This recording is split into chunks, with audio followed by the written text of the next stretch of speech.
Okay, so Ron Silliman wrote Bart. What's the setup? What happened? What did he do? It's Labor Day, 1976. Labor Day. What time of year is Labor Day? Early September. Yeah, I think we have a date at the end of this. First poem. Monday in September. It's 9/6/76. Yep, September 6th, 1976. Okay, and so what's the idea here? Why Labor Day? It's his day off. Okay, for one thing, it's his day off. Everybody's day off, for that matter. It's everybody's day off. Okay, and is there another reason? It's a time that it's a time that people wouldn't be riding the BART just at rush hour. People would be riding it at all hours of the day. They're coming in and out of the city. They're going to games. They're going on outings. Restaurants. People from outside the city are coming in. People who are in the middle of the city are going out. Constant flux of people all day. Mm-hmm. Not like a work day. So it's a good day for doing what he does. And he has this kind of almost conceptualist project here. What's the project? He's going to write everything that he sees while he rides the train the entire line and back. Turns out to be everything that he sees and feels. Yeah. Sees, or everything in quotes. I mean, he does as much as he can. And how is it set up? Is this a series of new sentences with periods after each sentence? What is it, Amaris? It seems to be just one huge run-on sentence. It is. It doesn't just seem to be. It is. It is one sentence. Yeah. So it's a sentence of many pages that is the result of his work done in the course of hours. What does he write on? Has he got a little laptop with him? 1976? No. Does he have a little iPad? He has a notebook. There's a notebook and a pen. Okay, this is a notebook poet. We were talking before about that big old book back there, the alphabet, the epic of everyday life, written with a pen. Do we know anything about the notebook? We know that he bought it months ago. He says in the poem that he bought it months before. What does that imply? Either that he stockpiles notebooks or he was planning this project for a long time and he had just the right notebook for it. I think the latter. I think he bought this notebook for this project. He's a very planful and almost obsessive poet about his work. So it's not just a conceptual poem in the sense that it's an instruction. He's actually going to do it, and he does it. And what happens to him as he gets along through the course of the thing? He starts to feel the physical toll of the 6-hour writing project. Writing poetry is physically taxing. I mean, it is physical. Can you hunt for some examples of phrases that depict his physical strain? Well, right on the first page, he says, I feel the motion. Give us a page number, because we're all on the same text. That's 300. Yeah. At the bottom of 300. I feel the motion first in the small of my back, my butt. Okay. So I don't know if that's even so much the pain first, as it is just like the awareness of the fact that he's like riding this train, he's in motion. Right. And it's no longer just about like who he sees, it's about like he like gets this awareness of like how he's feeling. And that eventually translates into So there's a physical discomfort. self-awareness. Yeah. Is there a writerly self-awareness eventually? Yeah, especially at the end when like he starts to realize that people are kind of looking at him like, what is this guy doing? Mm-hmm. So physical self-awareness and writerly self-awareness eventually coincide. Okay, other examples of the body, the writing body? From 308 to 309. In 308, he says, I flex my writing hand to ease the pain. And on 309, he actually refers to handwriting as an act of endurance. Endurance, good. Any others? 305. My whole body's feeling the motion. It puts a stress, a pull on every organ, wobble a bit or stagger. Sit cross-legged at the end of the platform, realize I haven't had a cigarette today, trying to quit again. Camels left on my desk at home. So it's the diary of a writer who set himself a project that he must finish, because he really must finish. He's one of those kind of writers. I'm going to start this and I got to finish it. But he's not even sure at some point. He has to take breaks. Right? Does he have a soda? I think he drink his Fresca. He has a Fresca. He has a Fresca. He does take his Fresca break. So this is a pretty serious situation. Yeah. Any other body references? On page 304, 304. It says, my left hand rests on the case of the Argus, holds the notebook, red cover, white pages, my wrist beginning to ache from the controlled act of writing. So what does this tell us? What can we, so far, we're going to say a little more about this poem, but what do we know so far about it? He picks Labor Day. He's physically taxed. Well, he's a working class guy, and I think this very like physically taxing, endurance poem is really significant to him. Like he likes that he gets to get down and get his hands dirty. And He wants writing to be work. He wants his. I'm imposing, a sentiment on him, and I don't really mean to do that, but maybe I do. He wants his working class, his sense of himself as a working class kid. He wants that somehow to be part of his writing project. He doesn't want to get separated from that. What does San Francisco, the Bay Area, have to do with any of this for him? Yeah, where he grew up in Albany. It's his place. He grew up in Albany. He was briefly at Berkeley, San Francisco State College. He's had jobs. He was working in the prison movement for a while. He was a political activist. He was very involved with the emergence of the writing scene that eventually became the language poetry group in San Francisco. And so, what does it mean to ride around your town all day in the rapid transit system? Well, I mean, for one thing, we see this kind of towards the end. I think on 310 and 311, he goes past Albany where he grew up, and he sees like his high school, and then he has memories of some of his family members. You have these like associations with a place that trigger memories that sort of, on one sense, they interrupt the flow of what he's actually doing, which is supposed to be writing everything that he sees. But you can't suppress that once you see it. Like, you have these associations with certain places that... It's his town. It's his place. What can you learn by riding the Bart, by riding rapid transit all day? What can you learn about your own town that you kind of thought you knew but didn't, Molly? well, usually when you're commuting, you're on autopilot and you're, in your own little world, whatever you're doing or thinking about. And this is deliberately trying to notice things and notice people and how the demographics change as you go through different areas of the city, and the type of people who ride public transit. Absolutely. So he's committed to social observation here. So this is avant-garde poetry doing social observation. And what is it about trains, public transit, that is a good place for that? Well, we saw this in October on the Railroad Earth. I mean, there's Kerouac standing on the platform looking at all this like just crush of people on the platform between people who are, unemployed, and the people who are the suits who are, commuting, Yeah. We have this like mix of classes on public transportation that, maybe you don't have in other places. Yeah. Yeah, and Jack, in the Whitmanian side of Jack, is to embrace all of that, really, regardless of class. And of course, there was no Bart at that point. This was the commuter railroad, but it was essentially the same thing, except the difference is that Jack was hanging around with the bums and watching the commuters. And in this case, Silliman, and that was a weekday evening, and Silliman's taking a holiday. But Jack gets there's an homage to Jack here. Does anybody want to find it? At the end. Jack Kerouac gets mentioned here. I think it's 309. Yeah. 309. 309. Homage to Jack Umaloom.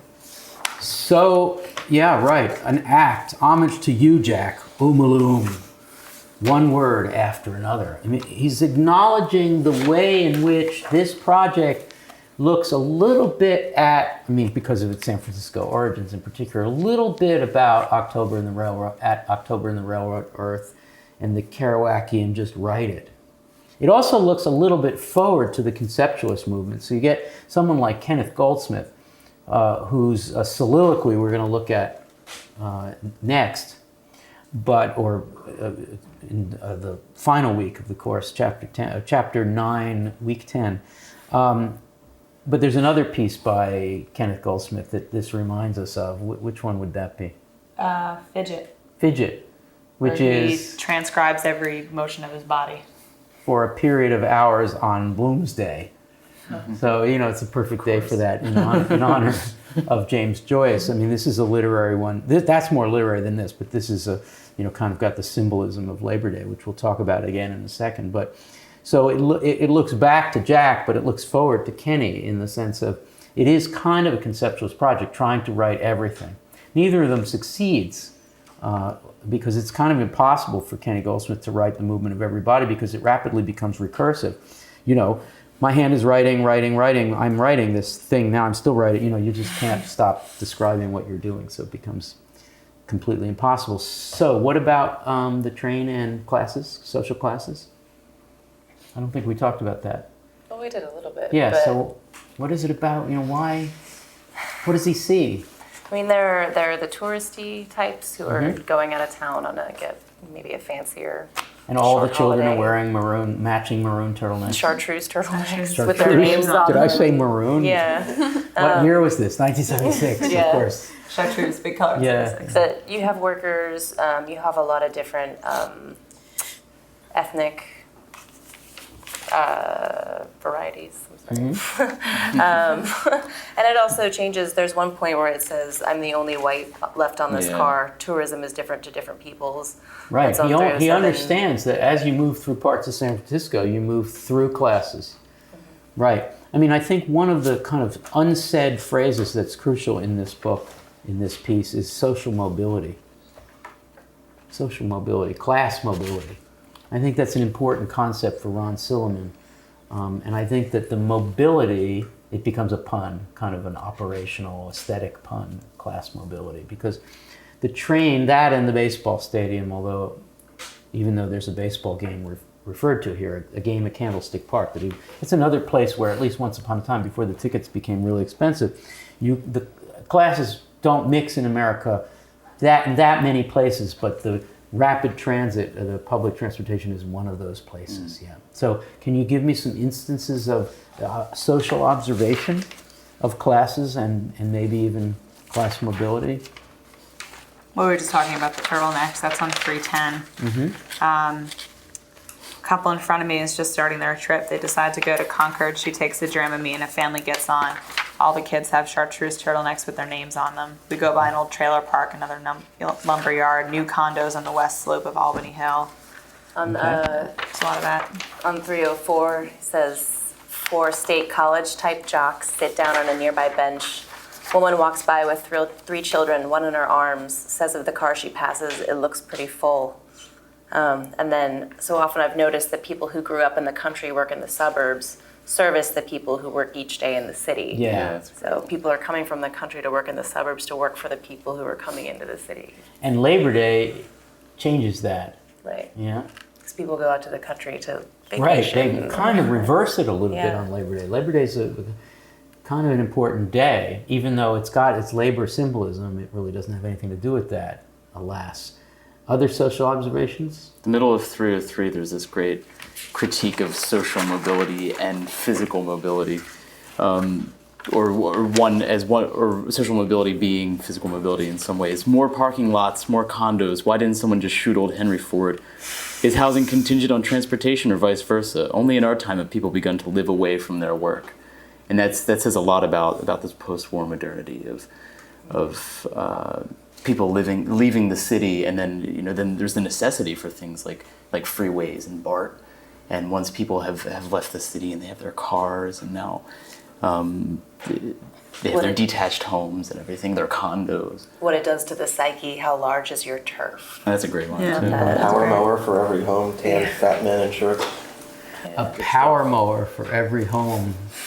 I mean, it's almost like the death of a toad all over again. Power Mama's back. So let me read, perform. Uh-oh, I've just set my bar up here. I'm going to read the last part of this poem. It's not been recorded by Ron Silliman that we know of. I hope we can get him to record it, although it would take a while to read it. I want to read the last part of it partly because I just love reading it, and partly because I think it might be a good chance for us to wrap up with a quasi-close reading of this last. And I think the poem accelerates at the end. The pain becomes more acute. He passes by his own home, that is to say his boyhood home, which we learned about in Albany. He gains a perspective of the sort that John Ashbery gains in his imagination when he climbs up the church tower in Guadalajara and gets to see the scene that he's just seen. In a way, Ron achieves these perspectives, retrospectives it turns out to be, because his life has been San Francisco at various times. And then as we rush toward the end, he's got to finish this thing. he really thinks a lot about what he's done. So here we go. I'm going to go from 310 to 311. I try to figure how many stations I'll go by today. 71. A couple in front of me is just starting their trip. They decide to go to Concord. She takes a Dramamine. A family gets on. All the kids have chartreuse turtlenecks with their names on it. We go by an old trailer park, another lumberyard, new condos on the west slope of Albany Hill. On my left, my old high school. Through a thin haze, barely see the outline of the city, no Golden Gate. A dozen kids, dark, down the car. Others follow, cooler now. They got off. Daddy, a kid says to another. Kids now running in opposite directions. Still fine. Tourists in Berkeley. The car crowds in a hurry. I'm feeling weary now. Wish my ears would pop. A small woman with a thick accent beside me. Two sits beside me. Two young people, a couple, are with her. They seem to really like her. She wears a yellow dress, a copper bracelet. There's a motorcycle parked on the freeway. The city more visible from Oakland, but not very. I got off at MacArthur to transfer. My hand hurts. I wobble, walking. A woman comes up, asks me what I'm doing. We discuss writing. She wants to try it sometime. Asks me, am I writing things? I shrug. I don't ask her name. The Daly City train comes. I get on. It's so crowded, I have to stand. I keep writing. I'm much more conspicuous now. People are staring. I can't hold on and write at the same time. I nearly fall. I'm going to have to stand all the way back. We'll be back under the bay in a second, 80 miles per hour. A man watches me write this. I remember what Einstein said when asked to explain the theory of relativity in 25 words or less. What time does the station get to the train? It's coming. Embarcadero.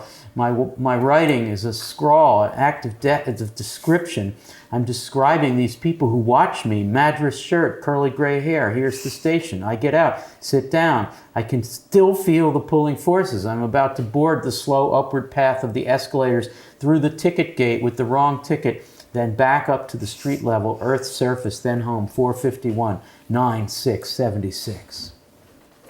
What do you see in that? Emily, you're smiling. You like that? Yeah, it's comical. It's just so frantic, and because no one is forcing him to do it. No one is making. It's Labor Day. He should take a day off. Yeah. It's this kind of purposeful, intentional craziness, a controlled craziness, which is really entertaining.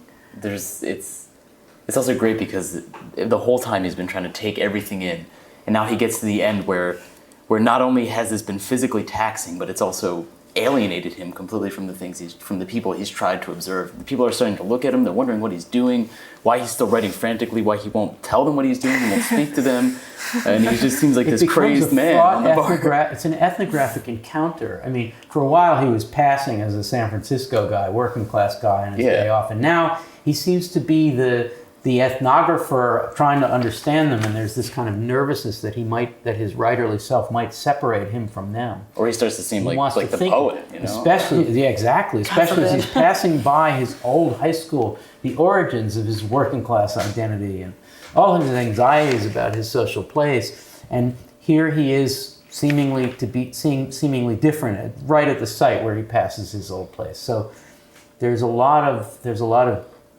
desperation, and it's extremely charming. Yeah. What else would you say about this, Dave? The thing that strikes me the most is how he starts off with all these descriptions of things, and it seems like a distant but subjective view. But then all of a sudden, I'm feeling weary now, or my hand is cramping up. So these physical things creep in. So the distance of the voice switches back and forth constantly, and it just creates a fun chaos and a comment on how objective can anybody be. At the same time, he's on a train going in one direction. I love the sigh of relief at the end. When you get down to 451, or you get Earth's surface, then home, 451, 1976, you want to just exhale, because it's all been one sentence.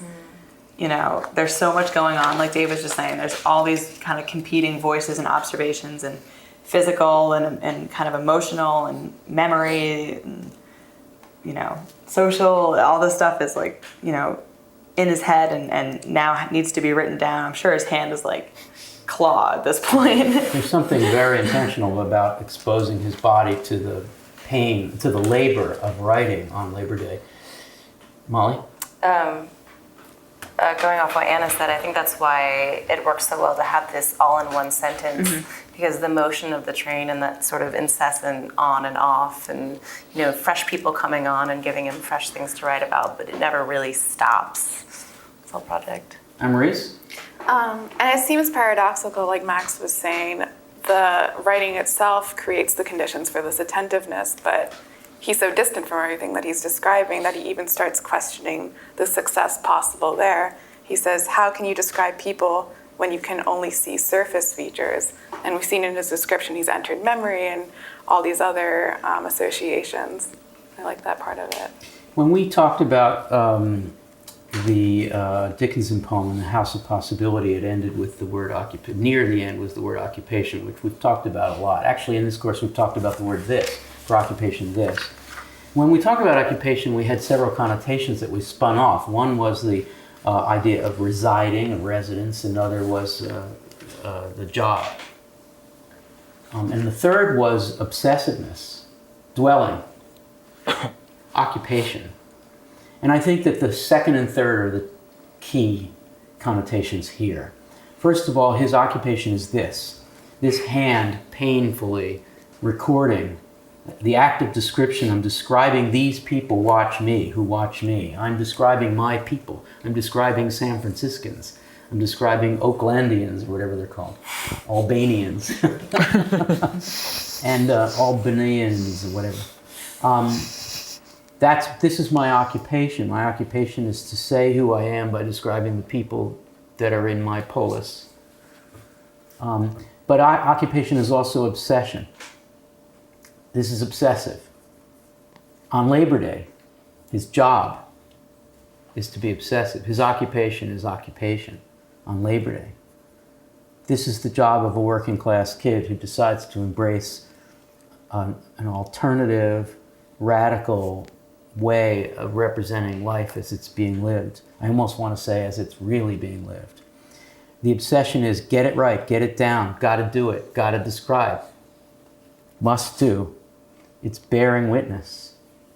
He's bearing witness to the way people live every day, where people go, who they go with, how they interact with each other in this public space. If it were July 4th, I would say that it was kind of allegiant, that it was really a celebration in 1976, our bicentennial. It was Memorial Day, yeah. Celebration, or Memorial Day, celebration of these spaces that we have, not the car, not Henry Ford, but these public spaces where people really do come together, where social observation means you're describing all kinds of people. But it's Labor Day. It's the day where someone who works hard every day gets to not take off, but to occupy oneself, not in a job sense, but in an obsession sense. He's obsessed with being a poet. He's obsessed with, as Hegelian is in my life, with describing in a way that makes us work, even on Labor Day, to think about how America is constructed, how it's constructed socially and linguistically. That's the triumph of something like this. We should all want, I don't know about you, but the poem, this concept makes me want to do it.